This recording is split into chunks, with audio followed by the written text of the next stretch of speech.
du premier service de l'église qui était le service des diaconats, des diacres. Amen.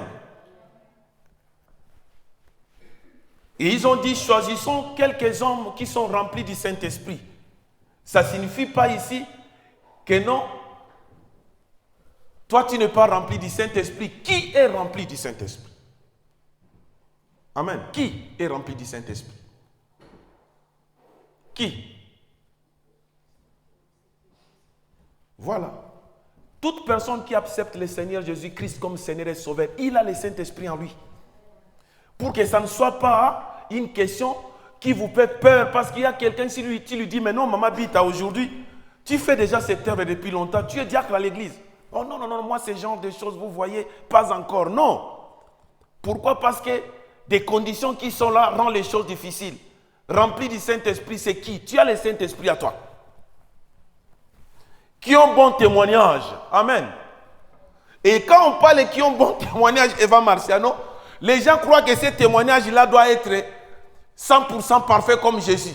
Au moins, il y a des gens qui m'ont critiqué. Et ces gens-là, qui on n'a pas critiqué? Même Jésus, quand on l'a critiqué, est-ce que tout ce qu'on critiquait à Jésus était vrai? Non. Si c'était le cas, un homme comme l'apôtre Paul ne pouvait pas devenir apôtre. C'était un maîtrier. Amen. Tu aimes Jésus, c'est pourquoi tu es là. Si tu n'aimais pas Jésus, tu n'allais pas être là. Amen. Laissez-moi vous dire qu'il y a des gens qui vivent vraiment l'ambiance là du monde terrible. Ils n'ont pas le temps de venir prier, quitter sa maison et venir ici. Vous êtes sûr vraiment? Vous aimez Jésus, c'est pourquoi vous êtes là. Et vous avez une bonne image, vous avez une belle réputation. Si les gens vous attaquent, ça signifie que vous avez quelque chose. Si les gens vous critiquent, c'est parce que vous avez quelque chose. Et vous êtes différent. Si vous n'étiez pas différent, ils n'allaient pas vous critiquer. Laissez-moi vous dire qu'il y a des gens qui sont beaucoup plus mauvais, mais on ne les critique même pas, qui font des choses que vous ne pouvez même pas imaginer. Que les gens même voient, mais ils n'ont pas de critique. Mais si les gens te critiquent, toi, les gens te poursuivent, toi, c'est parce que tu es différent. Amen. Et après, on s'est dit, mais il y a maintenant des diacres pour les services que le diacre devait faire. Maintenant, il y a beaucoup de choses à l'église que l'église doit faire. Maintenant, ils sont allés en deuxième dimension d'organisation. Un autre service qui vient s'ajouter à l'église, c'était la nomination des anciens. Amen. C'est dans Actes des Apôtres, chapitre 14, verset 21 jusqu'au verset 23. Papa Toino va lire ça pour nous. Acte 14, 21 à 23. Papa Toino va nous lire, s'il vous plaît. Dans la ville de Derbe, Paul et Barnabas annoncent la bonne nouvelle. Beaucoup de gens deviennent disciples. Ensuite, Paul et Barnabas retournent à Lystre, à Iconium et à Antioche de Pisidie. Il encourage les disciples et leur demande avec force de rester fidèles à la foi. Ils leur disent: nous devons traverser beaucoup de souffrances pour entrer dans le royaume de Dieu. Paul et Barnabas choisissent des anciens pour chaque église. Ils prient et ils gênent. Puis ils confient au Seigneur ces anciens qui croient en lui. Amen. Amen. Paul et Barnabas choisissent qui? Les anciens. Dans l'église, parce que les anciens sont importants dans l'église. C'est là l'église commence à être bien organisée. D'abord les diacres et deuxièmement les anciens. Vous ne pouvez pas prêcher la parole de Dieu. Vous ne pouvez pas continuer à œuvrer à l'église comme X. Amen. Là, l'église n'est pas bien organisée. C'est ça, c'est la raison pour laquelle le Seigneur Jésus-Christ a choisi les apôtres pour qu'ils puissent poser les fondements et l'organisation de son Église. Amen. Maintenant, si possible encore, de nous lire dans Actes des Apôtres, chapitre 20, verset 17.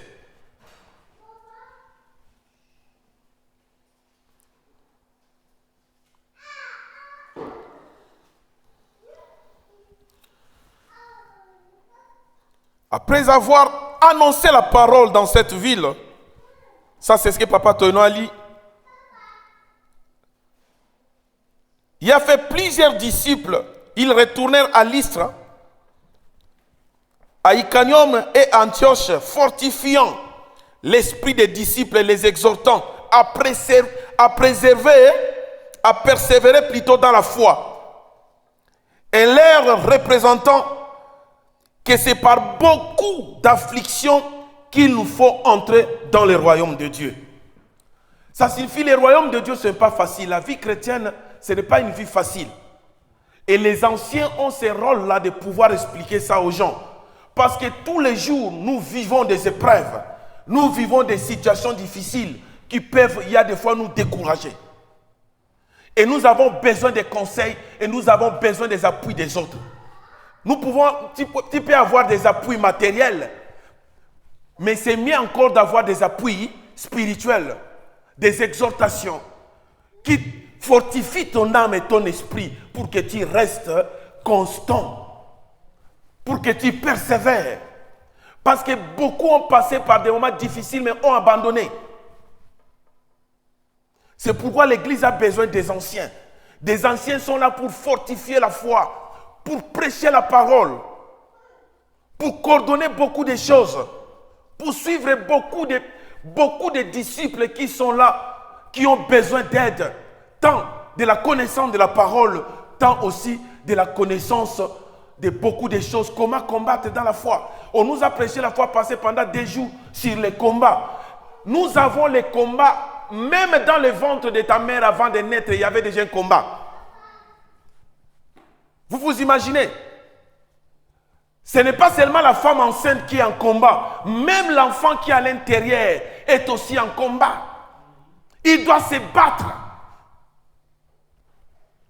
pour arriver à sortir vivant et en bonne santé. Et après avoir sorti, il doit se battre pour arriver à devenir réellement un être humain mûr. Pour parler, c'est un combat. Un enfant pour parler, c'est un combat. Pour marcher, c'est un combat.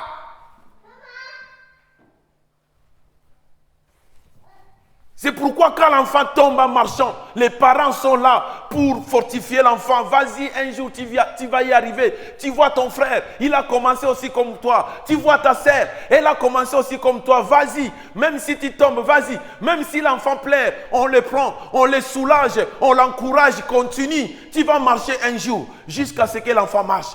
Parler aussi la même chose. Il va dire, il y a des fois des mots, les gens se moquent de lui. Mais toi, en tant que parent, tu viens, tu lui dis, mais non, ne t'en fais pas. Même si ces gens-là se moquent de toi, et aussi, ils ont passé sur le même chemin que toi. Un jour, tu vas bien parler. C'est ce que aussi l'Église a besoin de cette organisation-là, des anciens et des diacres, pour encourager, exhorter, fortifier. Amen. Dieu savait que non. Le responsable de l'église lui-même, à lui-même, il ne peut pas. Un homme seul ne peut rien faire. Amen.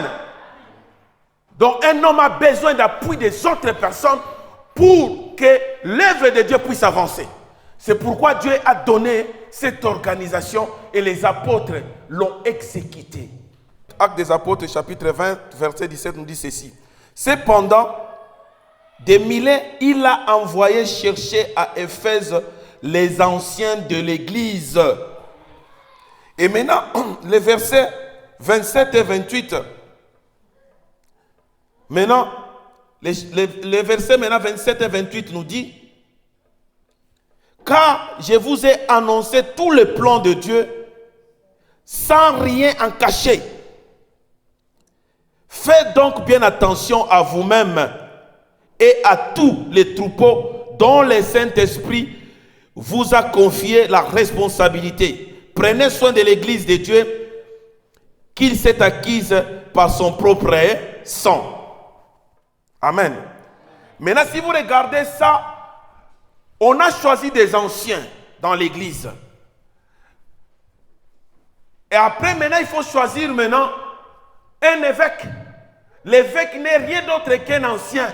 L'évêque et un ancien, ce ne sont pas deux ministères différents. C'est le même ministère. L'évêque et l'ancien. C'est pourquoi on dit à Timothée, il faut que l'évêque soit irréprochable. Et quand vous regardez un Timothée parler, beaucoup de gens se disent, est-ce que moi je peux être un évêque? Est-ce que moi réellement je peux être un ancien? Parce qu'on dit irréprochable. Je suis toujours réprochable. Maintenant c'est ça, il faut se poser une question. Y a-t-il une personne sur cette terre, depuis que le monde a commencé, jusqu'à aujourd'hui, qui soit irréprochable? Parce que Jésus, il dit, de tous ceux qui sont nés de femmes, personne n'est plus grand que Jean-Baptiste. Mais même Jean-Baptiste aussi, avec des défauts, était humain. Mais dites-moi maintenant s'il y a quelqu'un sur cette terre qui est irréprochable. Amen. Paul se croyait irréprochable par rapport à la loi. Mais quand il est devenu en Christ, il a vu, mais non. C'était une erreur. C'est pourquoi il a jeté tout ça comme de la boue. Il a vu l'excellence en Jésus-Christ. Que seul Christ est sans péché et irréprochable. Et quand nous devenons saints et irréprochables, c'est par rapport à l'œuvre de Christ. Christ fait de nous des saints. Christ fait de nous des irréprochables. C'est la grâce, c'est pourquoi j'ai dit le mécanisme de la grâce. C'est un mécanisme qui dépasse beaucoup l'entendement des humains. Parce que la loi était incapable d'amener quelqu'un à la perfection. Mais la grâce nous amène à la perfection. Ce n'est pas parce que nous sommes parfaits, mais parce que Christ est parfait. Et il l'a fait pour nous. Amen. Quand on dit un ancien doit être irréprochable, il doit savoir bien diriger d'abord sa propre famille. Amen. Il y a des fois on se pose des questions. Y a-t-il une famille qui n'a pas de problème sur cette terre des vivants? Amen. Y en a-t-il une qui peut lever la main et dire, moi, ma femme et mes enfants, on n'a pas de problème, zéro problème. Depuis qu'on a commencé là, nous c'est vraiment la perfection, vraiment. Amen. Ici, il est question de responsabilité. Il est question du respect de la parole de Dieu. Amen. Il est question seulement d'être un vrai chrétien. Un vrai chrétien doit savoir bien diriger sa maison. Amen.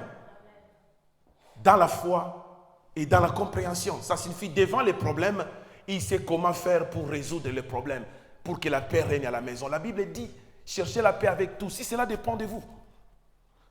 Pourquoi la Bible nous l'exhorte? Parce qu'il y aura toujours des incompréhensions, il y aura toujours des moments de faiblesse, il y aura toujours des moments, des problèmes, des situations que toute personne, chaque famille doit traverser. Parce que c'est ça les combats. Nous ne sommes pas des machines programmées à la précision prête. Comme un robot.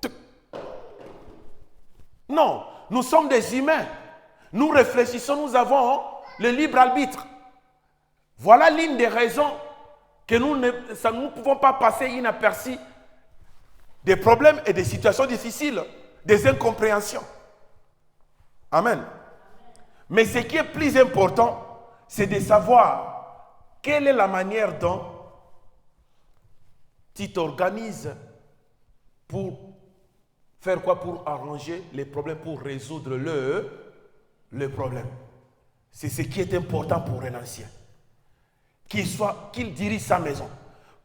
Ici aussi, il est question d'un ancien qui est aussi mari d'une seule femme. Amen. Ou d'une ancienne qui est mariée d'un seul homme. Ici, parce qu'il y a des choses, un fondement que les apôtres devaient établir, parce qu'avant l'église, la loi était là. La loi avait permis certaines choses qui n'étaient pas dans la volonté de Dieu. Mais c'était une jurisprudence qu'un homme de Dieu a introduit, Moïse. C'est pourquoi Jésus dit, si Moïse l'a permis ce genre de choses, c'était à cause de la dureté de vos cœurs. Mais en réalité, au commencement, il n'en était pas ainsi. Il y a eu beaucoup de choses qui ont été introduites pendant cette dispensation de la loi. Parmi ces choses, il y avait la polygamie. Amen. Et alors, il fallait maintenant l'Église puisse remettre les choses en place. L'Église puisse remettre les choses en place parce que l'Église, nous l'Église, nous sommes des ouvriers du temps de la fin. Vous comprenez ce que je dis? Nous sommes des ouvriers du temps de la fin. Ça signifie que nous sommes les derniers ouvriers là. Dès que l'Église finit son travail, Jésus revient.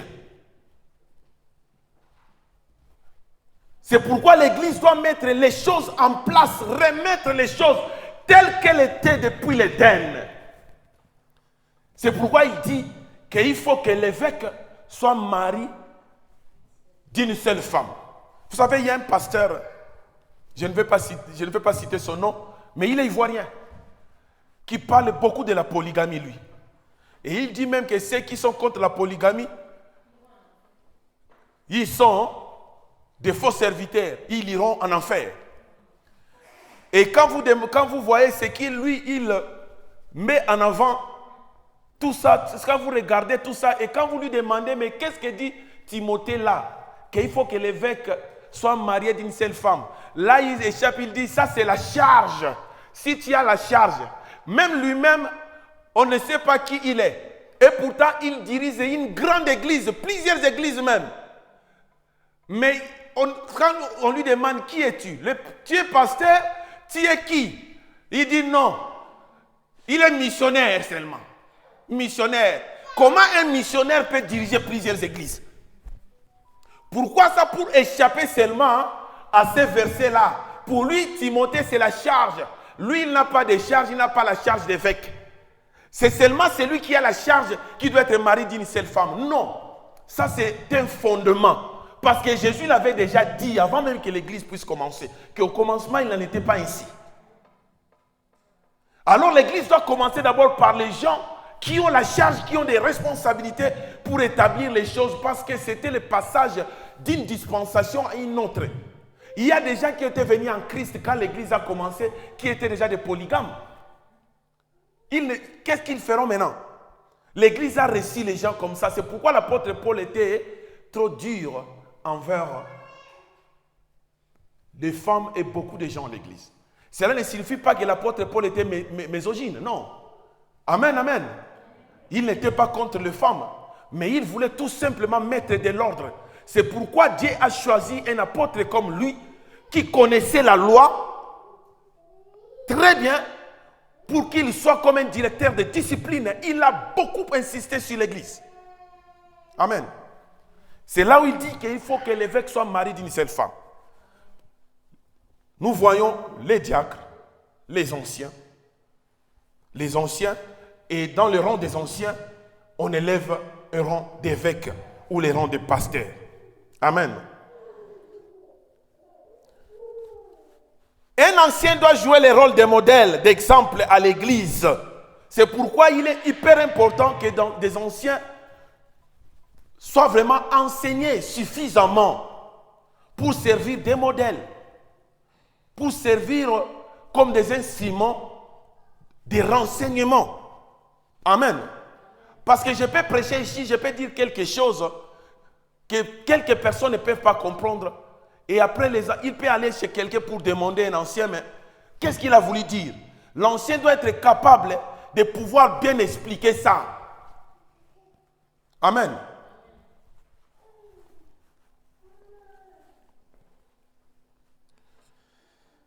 Maintenant, j'ai parlé du ministère des apôtres la fois passée. J'ai dit que ce que moi j'enseigne, c'est une vérité irréfutable. Je l'ai dit et je continuerai toujours à le dire ouvertement. Bien-aimé, sois fidèle dans la parole de Dieu. Ne sois pas quelqu'un qui qui va de gauche à droite. Il faut être fidèle dans la parole de Dieu. Ce que la parole a dit, c'est ce que la parole dit. Ce que la parole ne dit pas. Ne crois pas à ça. Ne prends pas ça en considération. La définition des apôtres, c'est seulement ce que je crois fondé où Papi m'avait dit quand j'avais parlé de ces ministères avant qu'il avait causé un peu de laquine ici. Que quand on parle des apôtres, il faut parler des 12. C'est ça la première définition des apôtres. 12. Et quand Jésus a choisi les 12 apôtres, de Marie de Magdala était là. Vous connaissez aussi la femme qui a mis du parfum sur Jésus-Christ. Vous savez, vous connaissez cette femme à qui Jésus a dit, Marie a choisi la bonne part. Et elles étaient toujours là, ces femmes-là.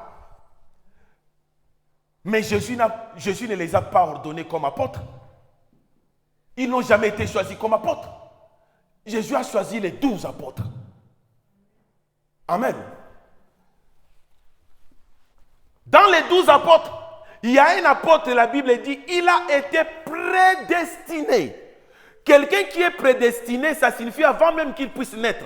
Hein?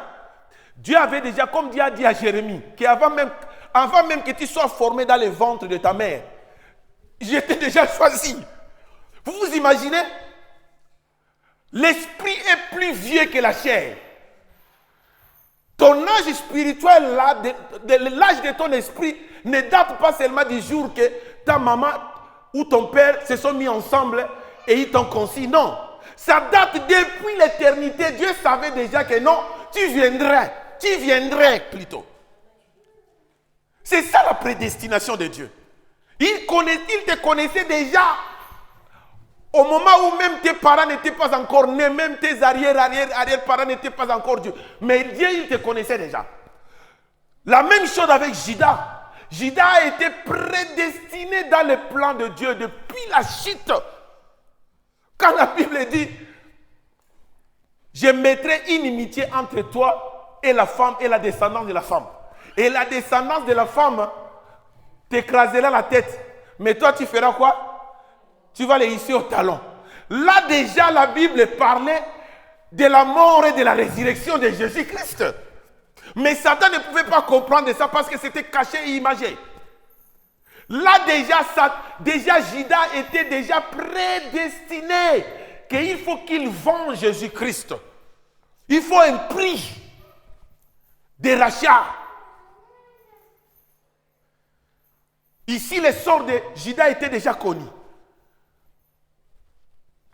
Il ne pouvait pas se repentir. Amen. Parce que s'il pouvait se repentir, les apôtres, avant de choisir, nous allons lire ça. Actes des apôtres, chapitre 1, verset 21, verset 26. Parce qu'il y a beaucoup d'amalgames quand les gens entendent la parole de Dieu. On a souvent tendance, il y a des fois, à confondre certaines choses. Actes des apôtres, chapitre 1, verset 21, verset 26. J'ai lu au nom du Seigneur Jésus-Christ.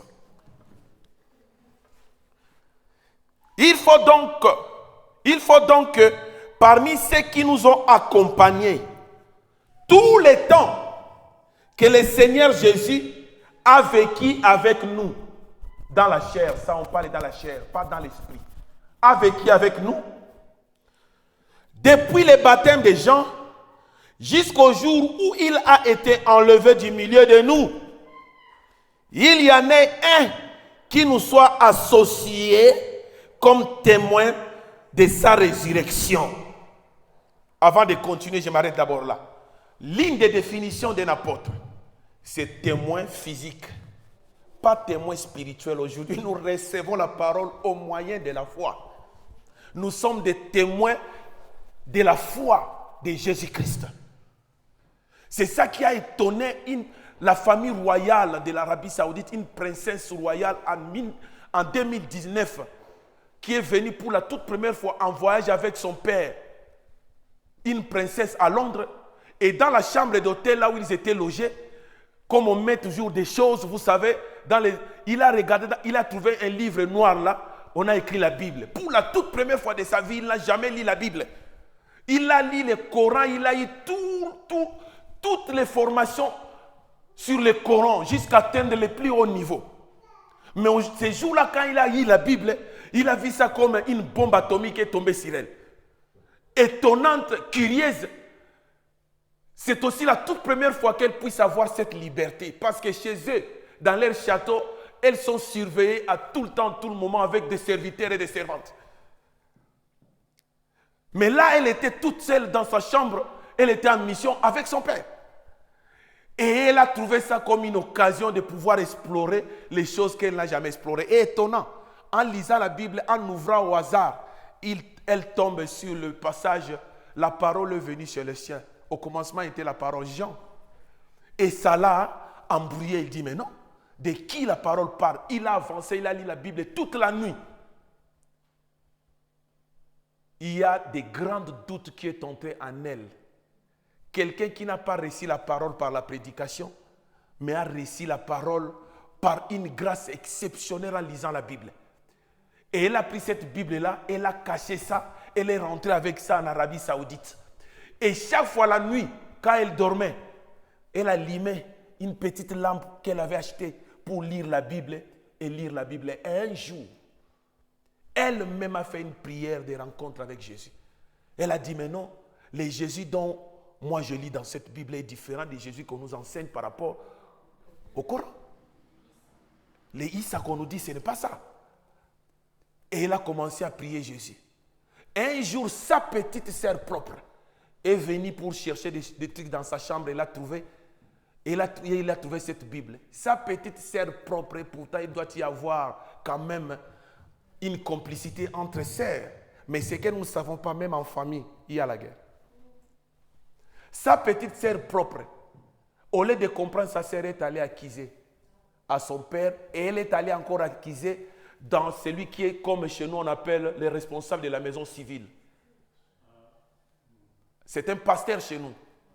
Mais chez eux, c'était imam. Et cet imam-là a appelé la police religieuse. Ils ont la police religieuse. Et elles sont venues. Elles ont dit à la fille, dis seulement que ce sont les mauvais esprits qui t'ont conduit à lire ces livres interdits. Et on va faire une prière pour toi en Coran et ça va partir. La fille, la princesse, elle a dit, non, ce que je lis dans cette Bible, je ne peux pas faire ça. Il m'est impossible de le faire. L'imam était étonnant, il dit, mais quoi? Toi, depuis ta naissance, tu as été formé en islam. Tu es parti seulement quelques jours avec ces livres interdits, tu nous dis que c'est impossible. Tu vas perdre ton statut de princesse. Il a dit, je suis désolé. La paix que moi j'ai trouvée et la connaissance que j'ai trouvée dans peu de temps, le Coran, même vous ne me l'avez jamais donné. Il m'est impossible de renier ma foi maintenant. Je ne suis plus musulman. On l'a arrêté, on l'a mis en prison. Son père l'a renié. On lui a donné sa seconde chance. Il y en a, c'est sur YouTube, vous pouvez regarder, une princesse. Je vais y aller. On lui a dit, sa mère est allée pleurer devant son père, parce que son père, c'est lui, la famille royale. Son père a dit, nous avons seulement une chance. S'il renie cette Bible-là, il dit que les mauvais esprits l'ont envoûté. C'est pourquoi il est arrivé à cette estrade. L'imam va faire un rituel pour elle. Elle peut récupérer sa place. Sa mère est allée en prison lui dire, tu es une princesse, regarde, tu étais dans les luxe, tu roulais avec des voitures de luxe dans une maison, au château, hein, sa propre résidence avait 6 chambres. Regarde là où tu es aujourd'hui. Moi, ta mère, je te dis, ça me fait mal de te voir ici. La maman a pleuré, la fille aussi a pleuré avec sa mère. Mais elle n'a pas cédé au sentiment. Elle dit, maman, je t'aime beaucoup. Mais le Jésus que moi j'ai lu dans la Bible, qui m'a donné la grâce aujourd'hui de devenir chrétienne, je l'aime plus que toi. Sa mère s'est fâchée, sa mère est partie. Et son père l'a renié comme un fils. On l'a condamné à mort. Et les jours de son exécution, cette femme dit maintenant en prison, on doit l'exécuter à 9h du matin. Et à minuit, elle fait une prière, elle dit, Seigneur Jésus-Christ, moi j'étais parti en vacances, mais je t'ai connu. J'ai lu ce que tu es capable de faire. Ma foi est inébranlable. J'ai abandonné même tout ce qui était pour moi de l'élixir. J'ai renié même beaucoup de choses pour toi. Montre-moi aujourd'hui au moins que je vais mourir pour toi, afin que je puisse mourir dignement. Il n'a pas fait une prière, libère-moi, ici j'ai besoin d'être libéré. Elle n'a pas fait plutôt une prière, libère-moi, j'ai besoin d'être libéré. Elle dit, prouve-moi au moins que ma foi est intacte, que je vais mourir pour toi. Elle s'est endormie à 3 heures du matin. Elle a vu une lumière, elle croyait peut-être que ce sont des gardes qui ont mis un projecteur pour la préparer déjà. Mais cette lumière était différente. Et elle a entendu maintenant des bruits dans ses oreilles qu'elle ne comprenait pas. Qui lui disait d'ouvrir la... Il ouvre la Bible et il ne voit rien d'autre que des versets où Paul et Silas étaient en prison. Et que Dieu a envoyé son ange qui est venu intervenir. Et que la prison s'est ouverte. Elle a vu ça aussi, la porte de prison s'est ouverte. Cette femme sortait comme ça. La lumière les guidait, passe là, il passe, il trouve des gardes qui sont là en train de dormir. Il passe, il arrive là, il trouve un taximène qui attendait là comme ça. Étonnant. Il va là où on avait mis ces habits là, qu'on avait enlevé, les choses comme ça. Il voit son passeport aussi, tout était là. Il s'habille, prend son passeport, en réalité le passeport est signalé. Mais il va à l'aéroport, il trouve rien, il entre dans l'avion jusqu'à Londres. C'est là maintenant il prie. Et elle témoigne. Amen. Elle dit, mais non. Dieu, il est merveilleux. Jésus-Christ, il est merveilleux. Amen. Pour dire que en Christ, il ne faut pas être avec des doutes. Non. Les doutes, c'est un grand ennemi de la foi. La Bible dit qui était avec nous depuis le début. Depuis le baptême des gens, jusqu'au jour où Jésus a été enlevé au milieu de nous, il y en a un qui nous soit associé comme témoin de la résurrection physique de Jésus-Christ. Nous aujourd'hui, nous sommes des témoins de la résurrection de Jésus-Christ, non physiquement, mais dans la foi. Bien aimé, la foi peut faire des miracles. Il y a des fois, quand tu arrives à la fin, n'oublie pas qui tu es. Tu n'es pas n'importe qui, tu as en toi une substance que le monde n'a pas. Même si les paroles te manquent pour prier, commence seulement à parler comme ça. Parce que quand les paroles te manquent, Dieu le sait que ton intelligence est arrivée à la fin. C'est là où Dieu commence. Peut-être tu vas voir d'autres syllabes sortir de ta bouche. J'aimerais dire quelque chose ici pour que les gens comprennent. Il y a une fois, je crois, c'était avec Eva Marciano que j'ai parlé ici. Tu as fait un rêve là, tu parlais dans une langue que tu ne comprenais pas dans ces rêves. Tu sais encore? Quand tu me disais là, tu parlais ça ici devant. J'ai dit, mais le problème c'est ça, c'est que nous ne comprenons pas. Dieu combat pour nous d'une manière que nous ne pouvons même pas imaginer. Le diable vient, il te combat dans l'esprit, même dans les rêves. Il te combat, il te ferme la bouche là. Mais maintenant, qu'est-ce qui arrive? Il y a une langue bizarre qui sort de chez toi là. Même toi-même, tu ne comprends pas la nuit. Parce que c'est ça le Saint-Esprit. C'est comme ça Dieu agit. Dans ces mots-là que tu parles bizarre, que toi-même tu ne comprends pas, mais c'est significatif devant le Saint-Esprit. Il lit ça. Il sait, il voit. Si tu es en combat, le Saint-Esprit écoute les paroles que toi tu murmures là, qui est incompréhensif. Il y a des fois ta femme aussi, ou ton mari peut être à côté, il te voit en train de te battre dans tes sommeils, en train de dire des mots là, après il te dit, mais qu'est-ce que toi tu disais là? Il y a vraiment des esprits mauvais qui t'ont attaqué. Ça n'a rien à voir seulement qu'avec les esprits mauvais. Des paroles qui peuvent sortir de toi peuvent être incompréhensifs aux oreilles des humains, mais compréhensifs au Saint-Esprit. Amen. Dieu combat pour nous des choses que nous ne pouvons même pas imaginer. La foi est très importante. Qu'il soit associé à nous comme apôtres. Maintenant, c'est là maintenant le verset 23 nous dit, ils en présentèrent 2 seulement. 2. Pas 4. S'il y en avait plus de 2, ils allaient présenter. Il y avait seulement deux. Qui? Ils présentèrent deux. Joseph appelé Barsabas, surnommé Justus et Matthias. Puis ils firent cette prière. Écoutez bien la prière qu'ils ont faite. Seigneur, toi qui connais le cœur de tous, désigne lesquels de ces deux que tu as choisis, afin qu'ils aient part, écoutez bien cette parole, afin qu'ils aient part à ce ministère et à cet apostolat que Judas a abandonné pour aller ensoleiller. Amen. Si quelqu'un dit que Judas pouvait se repentir, il a très mal compris la parole de Dieu. C'est l'hérésie. Judas ne pouvait pas se repentir. Il avait déjà un lien qui a été préparé pour lui. Ici, la parole nous le montre. Que Judas a abandonné pour aller où? Dans son lien. Et ils tirèrent au sort et le sort tomba sur Matthias qui fut associé aux 11 apôtres. Là encore une erreur. Là. Il y a beaucoup de serviteurs qui prennent le tirage au sort ici comme on dit les ficafications. 1, 2, 3, 4, 5, 6, 7, 8, 9, 10. Ça n'a rien à voir avec ça. Ça n'a rien à voir avec ça. Ça c'est une erreur grave. Et c'est un péché. Amen. Je vais vous donner un exemple du tirage au sort qui est dans la Bible. Moïse était devant un impasse là. Il faut qu'une famille puisse prendre la charge du ministère dans le tabernacle.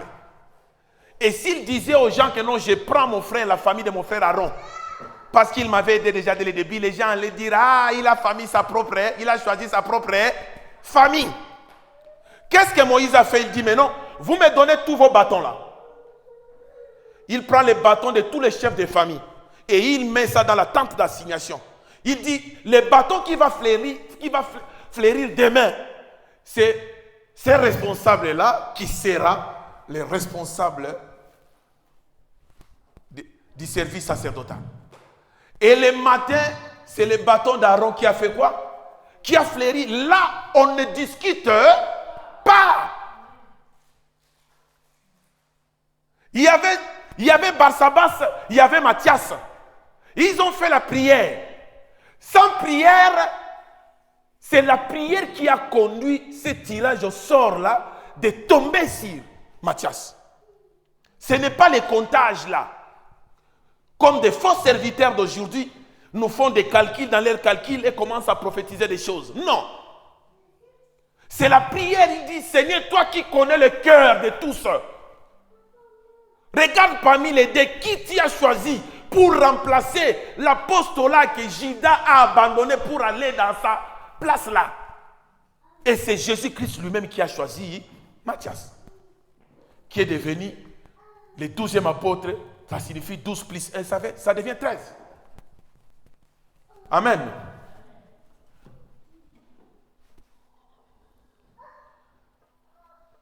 Maintenant, apôtre Paul, parce que les gens diront, mais toi tu parles, mais maintenant l'apôtre Paul maintenant.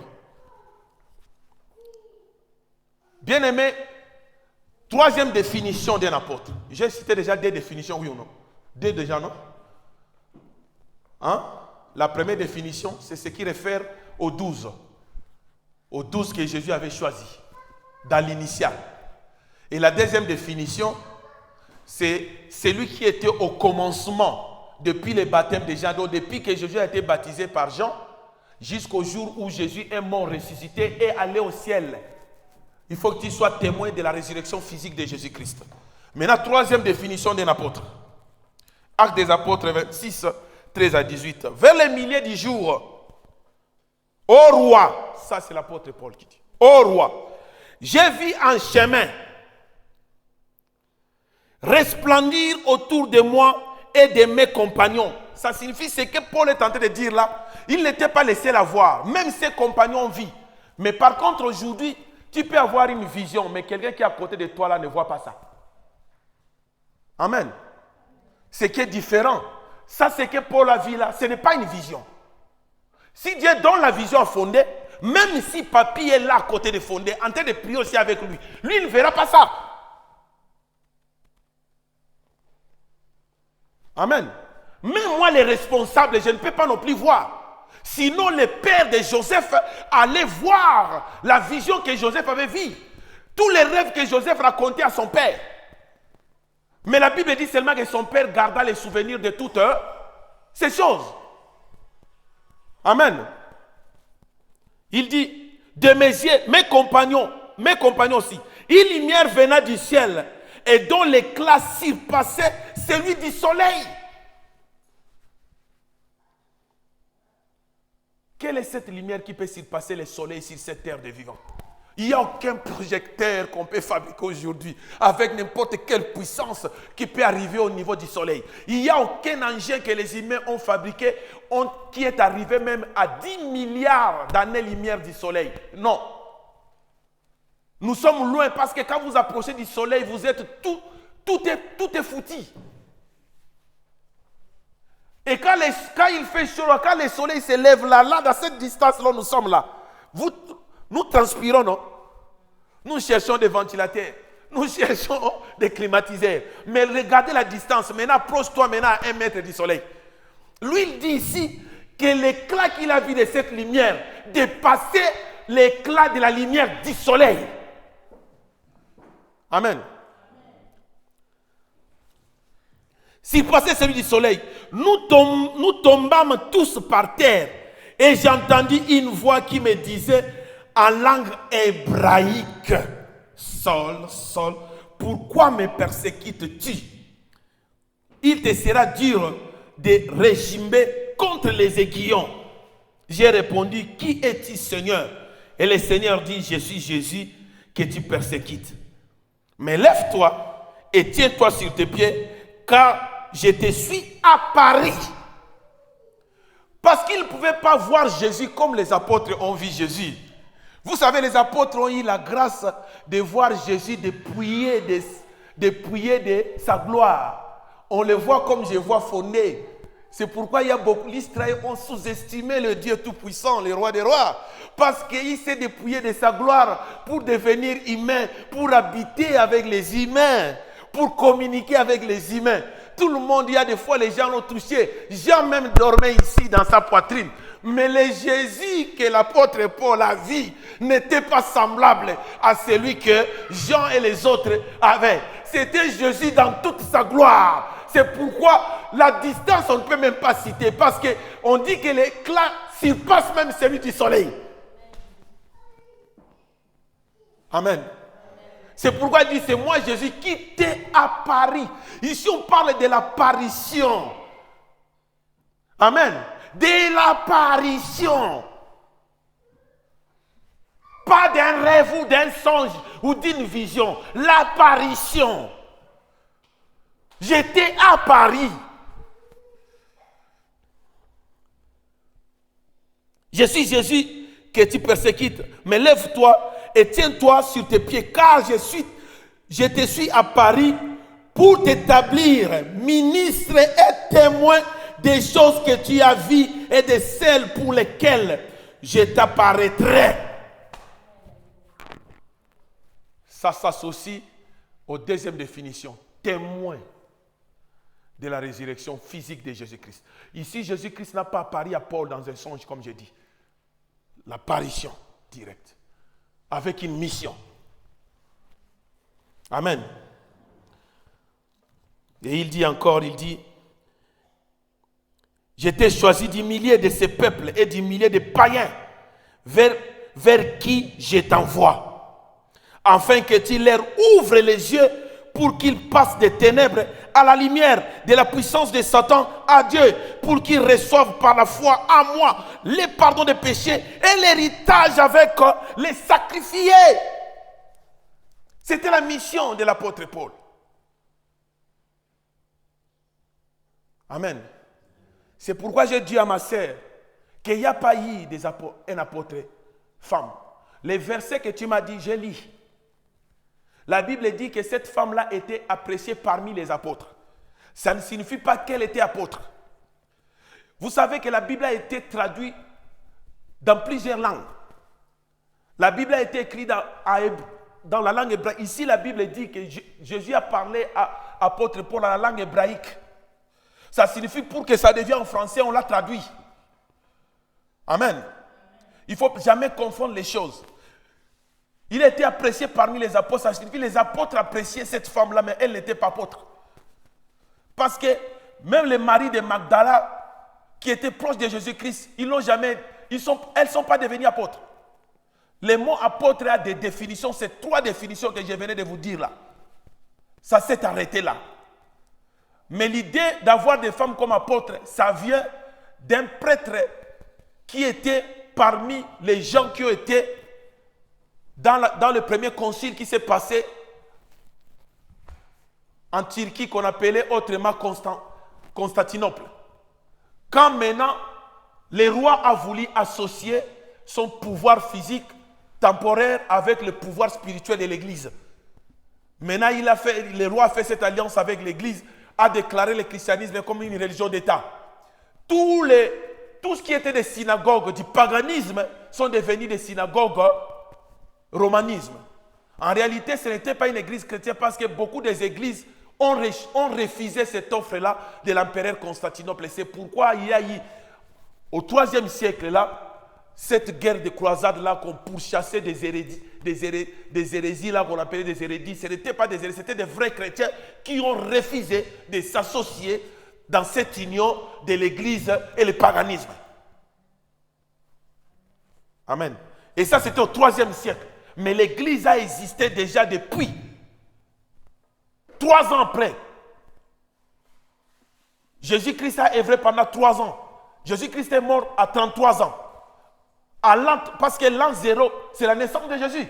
Donc à l'an 33, Jésus est mort. Jésus est allé au ciel. Et l'église a commencé. Amen. Donc ça signifie tout ce que vous lisez, il faut savoir chercher contre vous, allez voir, c'est du faux. Maintenant les prophètes, pour que je m'arrête là. Ephésiens 4, verset 11 au verset 13. C'était ça ma vraie question que j'avais posée la fois passée. Est-ce que la Bible parle du 5 ministères ou la Bible parle du ministère? Il faut savoir dire les choses que la Bible dit et les choses que la Bible ne dit pas, c'est nous les humains qui inventons. Parce que nous comptons selon notre intelligence et non selon l'intelligence de Dieu. Moi, quand je lis ces versets, je ne vois pas ici les 5 ministères. Vous me comprenez? Il a donné les uns comme un. Il a donné les uns comme un. On lit ça ensemble si vous avez. Ephésiens 4, 11 à 13. Dans d'autres versions, on dit il a appelé. Hein, Fondé? Ici, dans ma version, on dit il a donné les uns comme un apôtre. Les autres comme un prophète. Les autres comme un évangéliste. Les autres comme un. Les autres comme un. Voilà. On a combien là? Non. Non. Non. Voilà. Voilà. La vérité est là. Quand il a dit les apôtres, il n'a pas dit, il a appelé les autres comme apôtres et prophètes. Les autres comme pasteurs et évangélistes. Non.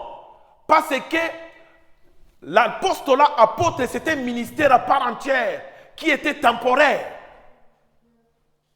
Et que le pastorat aussi, c'était un ministère à part entière.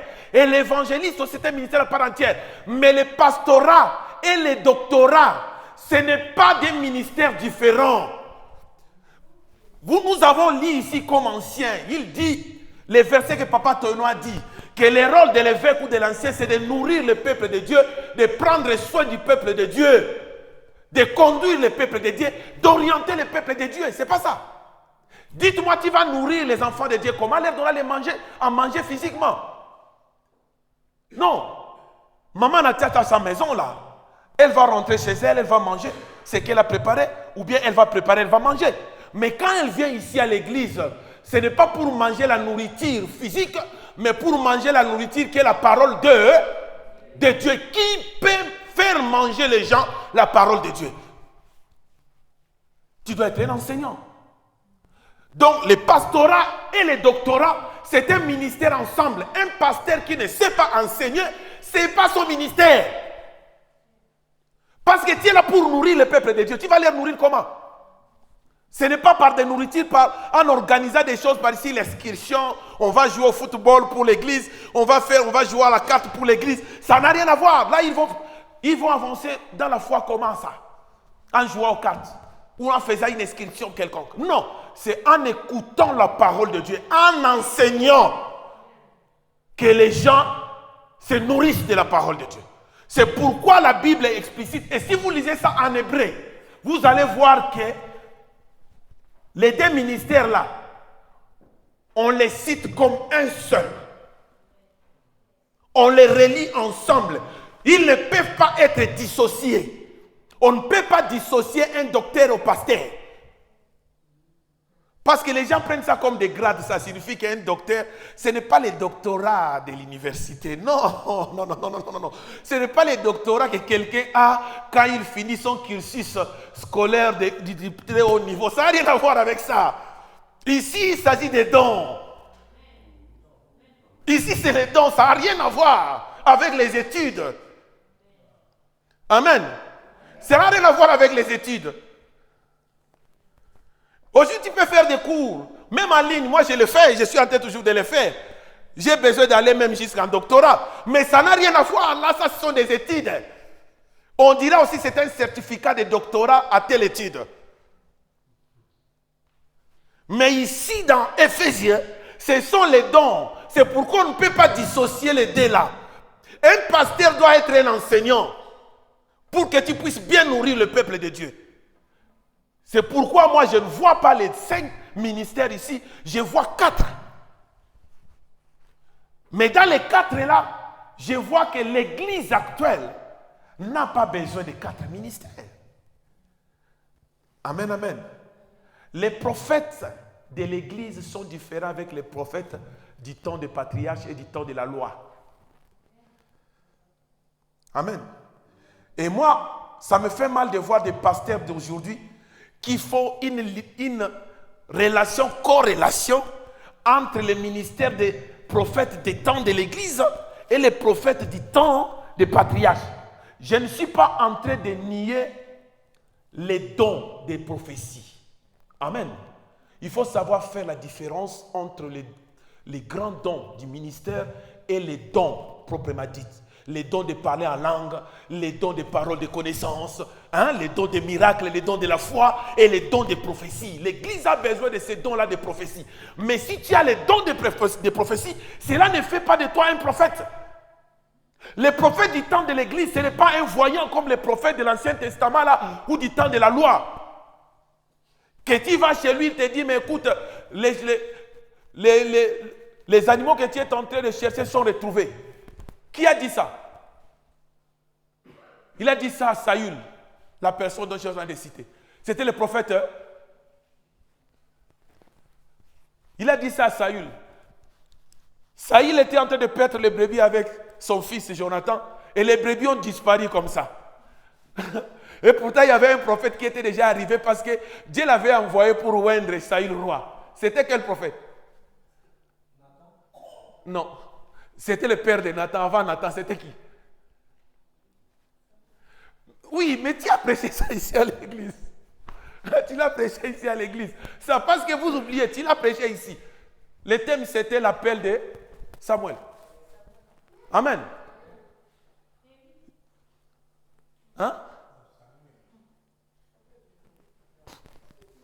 Amen. Donc, Samuel là, il était voyant. Ce sont des gens que tu as, si tu as des problèmes, tu vas, il te dit. Mais ça, ce n'était qu'une partie de leur ministère. En réalité, le ministère des prophètes, c'était de rapporter la parole de Dieu parce que la parole n'était pas totalement écrite. La toute première parole totalement écrite, ça a commencé avec la promulgation de la loi au Sinaï. C'est là que les choses ont commencé à être écrites. Mais ce n'était pas non plus complète. Maman Hervé va aussi, je crois, s'en souvenir. Quand on a discuté, qu'un homme de Dieu a dit, mais non, la loi ne pouvait pas être cet homme parce que la loi était incomplète. Mais à cette époque-là, la loi faisait office. Si tu respectes la loi, tu vas au paradis. C'était dans sa dispensation. La loi était tout. Amen. Donc le rôle des prophètes à cette époque, c'était ça. c'est de communiquer la parole. Ils étaient l'intermédiaire entre Dieu et les hommes. Mais à la loi maintenant, vous allez voir quand la loi est venue, les prophètes sont entrés en second plan. C'était maintenant les souverains sacrificateurs qui étaient là. Amen. Les souverains sacrificateurs et des sacrificateurs qui faisaient des offices. C'est les souverains sacrificateurs qui entraient dans les lieux très saints, non les prophètes. Vous allez voir des prophètes sont entrés en arrière-plan parce qu'ils s'approchaient petit à petit de l'accomplissement de toute la prophétie. Mais maintenant, au temps de l'Église, pourquoi l'Église avait besoin des prophètes? Parce qu'au temps de l'Église, Jésus a enseigné aux apôtres. Jésus leur a dit, il y a d'autres choses, le Saint-Esprit va leur enseigner. Je peux donner un exemple. Ce n'est pas Jésus qui a dit aux apôtres de baptiser au nom de Jésus-Christ. Au contraire, quand Jésus a envoyé les 70 disciples, ils étaient 70, non? Et quand les 70 la baptisaient, ils baptisaient au nom du Père, du Fils et du Saint-Esprit. Mais regardez bien après, quand Jésus-Christ est allé, quand l'Église a commencé, vous pouvez lire la Bible jusqu'à l'Apocalypse, à aucun endroit, les apôtres ou les évêques ou les anciens ont baptisé au nom du Père, du Fils et du Saint-Esprit. Non, parce que la révélation était déjà complète. Le Saint-Esprit dont ils cherchaient n'était rien d'autre que l'Esprit de Jésus-Christ. Le Père dont Jésus-Christ leur disait n'était rien d'autre que lui-même. Alors maintenant, ils ont vu, mais pourquoi baptiser au nom du Père, du Fils, du Saint-Esprit? Nous connaissons le Père. Nous connaissons que le Saint-Esprit, c'est son esprit. Donc c'est Jésus. Nous baptisons au nom du Seigneur Jésus-Christ. Il y a beaucoup de choses que les apôtres ont posées comme fondement. Ils n'ont pas été enseignés quand Jésus était là. C'est au moyen du Saint-Esprit et au travers le ministère des prophètes de l'Église. C'est pourquoi ces ministères étaient aussi temporaires avec les apôtres. Regardez maintenant quand les apôtres ont bâti des églises. Quand Paul est allé, il a bâti des églises. La Bible dit ici qu'il a choisi qui? Timothée. Il a investi Timothée comme qui? Comme évêque, comme pasteur. Et ils ont investi des anciens et des diacres. Il n'y a eu aucun ministère qui a été établi là-bas comme prophète. Pourquoi? Parce que l'Église a besoin de pasteurs, des évangélistes, des anciens et des diacres. L'évangéliste, son rôle, c'est d'amener plus loin la parole de Dieu. Un évangéliste, c'est un grand guerrier de la foi. Un grand guerrier de la foi. Il y a des choses que les évangélistes font, le pasteur ne peut pas le faire. Laissez-moi vous dire, ça c'est une vérité. L'évangéliste est la clé, l'ossature de l'évolution de l'Église. Je peux faire un séminaire ici, je vais enseigner, moi. Mais si vous prenez un évangéliste, il fait un séminaire ici, il va vous amener dans la prière, dans la libération de l'esprit et dans la conversion. Amen. Amen, amen. Il y a une différence, je le vois. Si je peux dire à quelqu'un, il me dira, mais non, pourquoi tu me dis ça? Mais j'ai dit, il y a des gens ici, quand ils passent devant, ils ne font pas les cultes comme moi. Vous allez voir qu'il va vous amener dans la prière, dans une certaine dimension. Il va vous amener à aller à une dimension beaucoup plus encore. Parce qu'il n'est pas moi. Moi, j'ai le rôle d'enseigner, de vous faire comprendre certaines choses. Mais l'évangéliste, il vient, il vous amène dans une autre dimension. Et il y a des miracles. Il y a des manifestations plutôt de la puissance et de la gloire de Dieu. Moi, je ne peux pas avoir la haine envers un évangéliste à l'église parce que quand lui il passe devant, il fait des choses extraordinaires. Au contraire, je glorifie Dieu parce que ça, c'est son ministère. Ça, c'est son ministère. Amen. Même s'il est sous ma responsabilité, mais il a un talent à part entière. Il a une onction spéciale. Vous vous imaginez que je peux même imposer les mains sur quelqu'un aujourd'hui pour devenir évangéliste, mais il fait de grandes choses plus que moi. Ce qu'il fait, moi, je ne le fais pas. Parce qu'il est spécial, le don qu'il a est différent du mien. Je ne dois faire que lui donner le passage pour que l'église soit béni et pour que l'église devienne grande. La grandeur de l'église, ce sont des évangélistes. Le maintien de l'église, ce sont des anciens et les diacres. Et si vous m'avez compris maintenant dans cet enseignement, parce que j'arrête là, j'ai fini cet enseignement-là aujourd'hui. Pourquoi je l'ai enseigné? Parce qu'il est temps. Nous faisons déjà presque 14 ans avec cette église. Hein, ma mère? 14 ans avec cette église. Hein, Martial? Ça signifie pendant 14 ans, on a vu, on connaît tout le monde ici. Il est temps de fuir. Non, il est temps de cesser de fuir plutôt. Beaucoup de gens ont fui là. À part les gens que j'ai tendu la piège là, au séminaire, qui se sont fait maudire à la maçon. Et Papa Tonino savait que c'était un piège. Et il n'a même pas dit à sa femme. Et quand Papa Tonino me dit le dimanche, là, Papa Guy, voilà. Il est temps de cesser de fuir. Il est temps de cesser de fuir et de s'abandonner totalement à celui qui vous a appelé, qui vous a donné le don que vous avez. Le don qui est resté toujours là fermé par vous-même, par personne d'autre. Amen. La Bible dit, on ne peut pas prendre une lampe, on met ça sous la chaise. Même si vous mettez une lampe là sous la chaise, ça va briller. Les gens diront, non, enlève ça là-bas, mets ça un peu clair, nous voulons voir cette lumière parce que nous aimons la lumière. Vous avez une grâce envers vous, vous avez un don, un talent. Personne ne peut vous arrêter avec ça. Personne ne peut freiner ça. Parce qu'on ne freine jamais la grâce de Dieu qui est sur quelqu'un. Parce que ce n'est pas un homme qui lui a donné, c'est Dieu lui-même qui a donné. Qui peut freiner Dieu? Qui peut arrêter Dieu? Et maman Hervé, tu t'en souviendras, quand tu as lu les passages là, tu t'en souviens de Job. Que maintenant je reconnais que tu peux tout faire. Rien n'est impossible à Dieu. Qui peut arrêter Dieu? Il est temps de cesser de fuir comme Jonas. Nous fuyons comme Jonas avec des explications, avec tout ce que nous disons comme raison. Ces raisons-là doivent tomber aujourd'hui. Il y a des évangélistes ici, ils les savent comme ils sont là. Vous voulez que je cite vos noms? Est-ce que Fondé, toi, tu as déjà fait la prédication comme moi? Il est impossible. Ta prédication est différente, ta façon de faire des choses est différente. C'est pourquoi tu as eu cette responsabilité du groupe d'intercession. Tu es différent de moi. Papy, c'est ce que tu étais toi. Toi, tu es un évangéliste, toi. Amen. Ma mère veille, rien ne doit plus être comme avant. Vous l'avez dit, mais il est temps de changer parce qu'il n'y a personne qui peut vous arrêter. Vous vous arrêtez vous-même. Et j'insiste devant Dieu. Seigneur, tu m'écoutes, mon Dieu. Tu les as donné les dons. Il n'y a personne ici qui les arrête. Ni dans ce pays où nous sommes. Il n'y a personne qui vous arrête. Qui peut vous arrêter? Qui? Il est temps de cesser de fuir comme Jonas.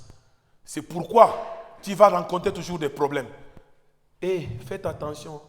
Tu vas rentrer dans le ventre d'un poisson, là tu vas voir les choses. Amen. Pendant que tu n'es pas encore rentré profondément dans le ventre d'un poisson. Hein? Tu es encore là au début. Peut-être le poisson est en train de t'avaler là. Tu n'es pas encore rentré là-dedans vraiment. Il est temps maintenant de sortir maintenant. Amen.